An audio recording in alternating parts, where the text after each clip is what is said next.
प्रिय विद्यार्थी मित्रांनो, मी दीपाली कुलकर्णी देशमुख माझ्या विंग्स ऑफ फिजिक्स या चॅनलमध्ये आपल्या सगळ्यांचं मनपूर्वक स्वागत करते। उद्यापासून आपला MST CET परीक्षेचा सेकंड अटेम्प्ट सुरू होतो आहे। आता तुम्ही सगळ्यांनी पहिला अटेम्प्ट दिलेला आहे आणि त्यामुळे आता आपल्याला त्या पहिल्या अटेम्प्ट मध्ये आपल्या काय चुका झाल्या, आपल्याला वेळ कसा पुरला नाही किंवा आपल्या काय काय सिली मिस्टेक्स झाल्या, या सगळ्या चुकांमधून एक धडा घ्यायचा आहे आणि त्या सगळ्या चुका टाळायच्या आणि आपल्याला स्मार्टपणे पेपर द्यायचा आहे।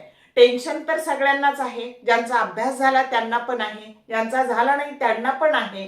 पण आपल्याला बघा, do mistakes but don't repeat mistakes. चुका करा पण त्या चुकांमधून शिका, म्हणजे आता त्या चुका टाळून आपल्याला पुढे जायचंय। आणि म्हणूनच आपण आजचा व्हिडिओ बघतो आहोत की how to face MST CET exam smartly. त्याला स्मार्टपणे कसं सामोरं जायचं, आपला स्ट्रेस त्या 3 तासात कसा मॅनेज करायचा, हे सगळं मी तुम्हाला व्हिडिओत सांगणार आहे। आता ज्यांची परीक्षा उद्या आहे त्यांच्यासाठी तर हे उपयुक्त आहेच, पण ज्यांचे नंतर अटेम्प्ट आहेत त्यांनाही उपयोगी पडणार आहे। आणि त्यामुळे व्हिडिओ काळजीपूर्वक ऐका आणि तो नुसता ऐकू नका, ह्या कारणाने ऐकून ह्या कारणाने सोडून देऊ नका, तर तो परीक्षेच्या वेळी मी ज्या गोष्टी सांगणार आहे त्या सगळ्या अप्लाय करा आणि छान मार्क्स मिळवा। कारण सीईटीला एक एक मार्क तुम्हाला डायरेक्ट तुमच्या ड्रीम कॉलेज पर्यंत घेऊन जातो किंवा त्याच्यापासून दूर ठेवतो। आणि म्हणून रेग्युलर सारखं नाहीये बाळांनो की बोर्डाच्या परीक्षेला क्वालिफाय झालं दॅट्स ऑल, इथे नाहीये। इथे एक एक मार्कासाठी कॉम्पिटिशन आहे। आणि लक्षात ठेवा, जरी तुम्ही तिथे सक्सेस झाला नाही तर निराशा येऊ देऊ नका। A one single piece of paper do not decide your future. आलं का लक्षात? तर त्यामुळं फक्त आपल्या हातात जे चांगलं आहे ते तर करणं बेस्ट आपण करू शकतो की नाही, जे आपल्या हातात आहे। आणि म्हणून आपण स्मार्टपणे प्रयत्न करूया। तर सगळ्यात आधी काय करायचंय, ज्यांच्यासाठी 1 किंवा 2 दिवस आता शिल्लक राहिलेत आणि ज्यांचा अटेम्प्ट 16-17 ला तर परीक्षा नाहीये आणि ज्यांचा 20 आहे 21 आहे त्यांना बोनस पिरियड आहे, तुम्ही खूप काही करू शकता अजून। पण ज्यांचा उद्या किंवा परवाच परीक्षा आहे त्यांनी मात्र आता काय करायचं, तर त्यांनी सगळ्यात आधी केमिस्ट्रीची रिव्हिजन करायची। पहिले काय करायची, केमिस्ट्रीची रिव्हिजन करायची। त्याच्यानंतर तुम्ही मॅथ्सचे हाय वेटेज चॅप्टर करायचे, त्याची पण रिव्हिजन आणि फॉर्म्युले करायचे। मॅथ्सचे हाय वेटेज चॅप्टर करायचे, त्याची रिव्हिजन करायची स्मार्टपणे। केमिस्ट्रीचं पण आहे ना बाळांनो की polymer, nano chemistry, chemistry in daily life, आले लक्षात? तर हे जे अगदी कमी वेळातले केमिस्ट्रीचं कोणताच टॉपिक तुम्ही मिस करू नका, कारण केमिस्ट्री हा तुम्हाला 40 ते 45 मार्क्स देणारा विषय आहे, आले लक्षात? त्यामुळे याला स्किप करू नका। मॅथ्सचे हाय वेटेज चॅप्टर करा आणि फिजिक्सचं फॉर्म्युला शीट चांगलं करा। आणि साधारणतः इथं तर हाय वेटेज चॅप्टर तर करायचेच, पण काही ट्रिकने अभ्यास करायचा। तर आता MCQ सोडवताना काय काय करायचं, तर हे झालं एका दिवसात आता काय करायचं किंवा 2 दिवसात कशी रिव्हिजन करायची, कशावर फोकस करायचं। मग आता पेपरच्या 3 तासात काय करायचं बघा, तर सगळ्यात आधी घाबरू नका। पहिलं काय, तर जे युद्ध आहे ना हे युद्धच आहे तुम्हाला, तुमचे स्पीड, तुमची ॲक्युरसी, टाइम मॅनेजमेंट आणि स्ट्रेस मॅनेजमेंट। तुम्ही किती अभ्यास केला याला महत्व नाही, परीक्षेच्या 180 मिनिटांमध्ये तुम्ही तुमचा स्ट्रेस कसा मॅनेज केला याला खूप महत्व आहे आणि तुमचं सक्सेस याच्यावर ठरणार आहे, आलं का लक्षात? आणि म्हणून हे 3 तास म्हणजेच 180 मिनिटातला तुमच्यासाठी सेकंद आणि सेकंद महत्वाचा आहे, आलं लक्षात? मग आता काय करायचं बघा, तर सुरुवातीला तुम्हाला माहिती आहे की पहिले 90 मिनिटं जो पेपर ओपन होणार आहे तो तुमच्यासाठी फिजिक्स आणि केमिस्ट्रीचा असणार आहे। तर आधी सुरुवात करा केमिस्ट्री पासून, आलं लक्षात? आणि 40 मिनिटांमध्ये केमिस्ट्री संपवायचंय आणि परत रिव्हिजिट प्रश्न करायचे नाहीत। आता प्रश्न सोडवताना काय करायचं, तर आधी थेअरी वाले क्वेश्चन, जसं तुमच्याकडे एखादा बॅट्समन जेव्हा बॅटिंग करतो तेव्हा येणारा जो बॉल आहे तो त्याला एका सेकंदात तो ओळखायचा पण असतो आणि तो मारायचा पण असतो, लक्षात? तो मारायचा आहे का सोडून द्यायचा आहे, तसं तुमच्याकडे एका प्रश्नासाठी 54 सेकंद आहेत। ह्या 54 सेकंदामधले 4 सेकंद तुमचे क्लिक करायला जाणार आहे, म्हणजे खऱ्या अर्थाने तुमच्याकडे 50च सेकंद प्रश्नासाठी आहेत. मग त्यात तुम्हाला तो वाचायचा पण आहे, सोडवायचा पण आहे, उत्तर पण क्लिक करायचं आहे, हे सगळं. आणि म्हणून इथे आता ट्रिक वापरायची. बघा, पहिली थेरी क्वेश्चन सोडवा. 40 मिनिटात केमिस्ट्री घेताना थेरी क्वेश्चन सोडवा. त्याच्यानंतर तुम्हाला येणारे पण लेंदी नसलेले प्रश्न सोडवा. आलं का लक्षात? मग थेरी क्वेश्चन, त्याच्यानंतर थोडे हार्डवाले प्रश्न सोडवायचे.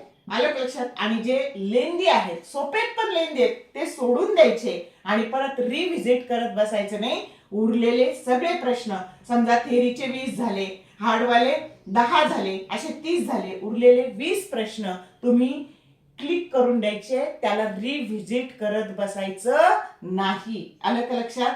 किंवा याचे बरेचसे न्यूमरिकल्स असतात, कशाचे? फिजिकल केमिस्ट्रीचे. आणि त्याच्यामुळे 40 मिनिटात केमिस्ट्री संपलं म्हणजे संपलंच पाहिजे. आलं लक्षात? त्याच्यानंतर फिजिक्स. मग आता फिजिक्सला काय काय करायचं?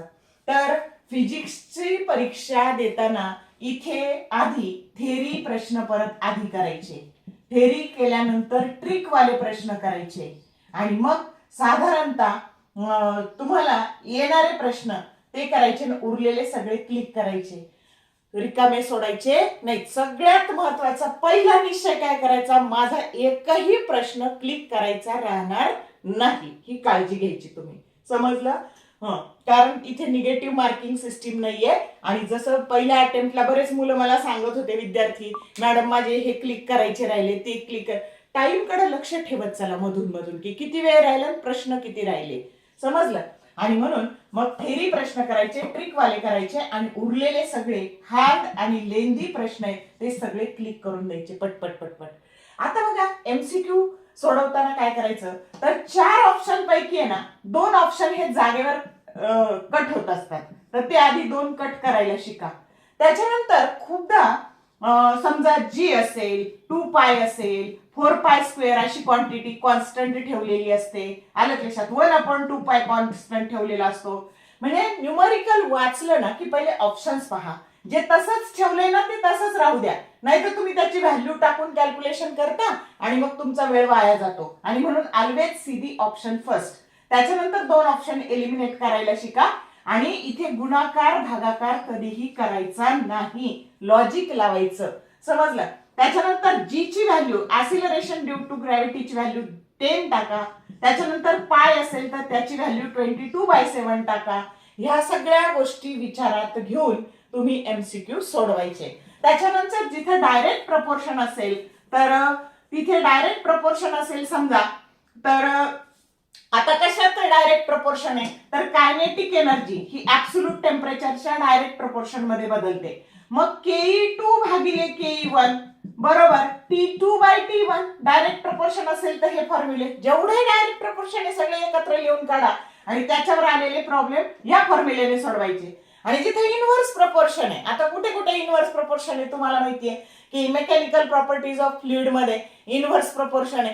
मग एच आणि आर एकमेकाच्या इनव्हर्स प्रपोर्शन मध्ये बदलतं. ससेप्टिबिलिटी आणि ऍब्सोल्यूट टेम्परेचर हे पण इनव्हर्स प्रपोर्शन मध्ये बदलतं. विन्स डिस्प्लेसमेंट लॉ मध्ये वेव्हलेंथ आणि ऍब्सोल्यूट टेम्परेचर इनव्हर्स प्रपोर्शन मध्ये बदलतं. मग जिथे इनव्हर्स प्रपोर्शनचा फॉर्म्युला असतो ना बाळांनो, तर आता समजा विन्सची जी वेव्हलेंथ काढायची λ2/λ1 दॅट इज इक्वल टू उलट घ्यायचं इथं T1/T2. डायरेक्ट असेल तर या पद्धतीने, इनव्हर्स असेल तर या पद्धतीने. असे सगळे फॉर्म्युले एकत्र करा. आलं लक्षात? आणि मग तुम्हाला त्याने काम सोपं होणार आहे. आपल्याला फक्त लक्षात ठेवायचंय डायरेक्ट काय, डायरेक्ट कोणाच्या बदलतंय का, काय इनव्हर्स बदलतंय, आणि असे मिळून न्यूमरिकल सोडवायचे. समजलं का? तर ह्या पद्धतीने फिजिक्स सोडवा. आणि मॅथ्सला बघा सिली मिस्टेक होतात, तर मॅथ्सला पण हीच स्ट्रॅटेजी वापरा की हाय वेटेज चॅप्टर केले ना की ज्याच्यात तुम्हाला जास्त मार्क्स आहेत तर ते आता फक्त फॉर्म्युले चांगले करा मॅथ्सचे पण. त्याच्यानंतर बरेचसे टिप्स आणि ट्रिक्सने प्रश्न सुटतात, तर ते टिप्स आणि ट्रिक्सने ते प्रश्न सोडवा आणि थोडे चॅप्टर करा पण चांगले करा. सगळं करायच्या नादी लागू नका. मॅथ्स हा गेम चेंजर सब्जेक्ट आहे. फिजिक्स आणि केमिस्ट्री मध्ये एक प्रश्न 1च मार्काला आहे, पण मॅथ्स मध्ये जे प्रश्न आहे तो एक प्रश्न 2 मार्काला आहे. आणि त्याच्यामुळे इथे पण इझी वाले आधी सोडवा, टिप्स ट्रिक्स वाले सोडवा आणि वेळ बघा, लेंदी असतील तर ते जस्ट क्लिक करून द्या फक्त. समजलं? इझी वाले, नंतर टिप्स आणि ट्रिक्स वाले, आणि मग वेळ उरला तर मग लेंदी प्रॉब्लेम सोडवा आणि हार्ड वाले डायरेक्ट क्लिक करून द्या. तर या पद्धतीने तुम्ही शांतपणे टाइम मॅनेजमेंट करा, अजिबात मेंटली स्टेबल राहा. बघा, नेहमी पॉझिटिव्ह ऍटिट्यूड ठेवा की ग्लास अर्धा रिकामा आहे का अर्धा भरलेला आहे. तर नेहमी म्हणायचं ग्लास अर्धा भरलेला आहे. की पॉझिटिव्ह माइंड सेटने या परीक्षेला सामोरं जा. याच्यानंतर आता परीक्षा नाही आपली, आणि त्याच्यामुळं एक क्षण महत्वाचा आहे. सोशल मीडिया वापरायचाच असेल तर चांगल्या कामाला वापरा.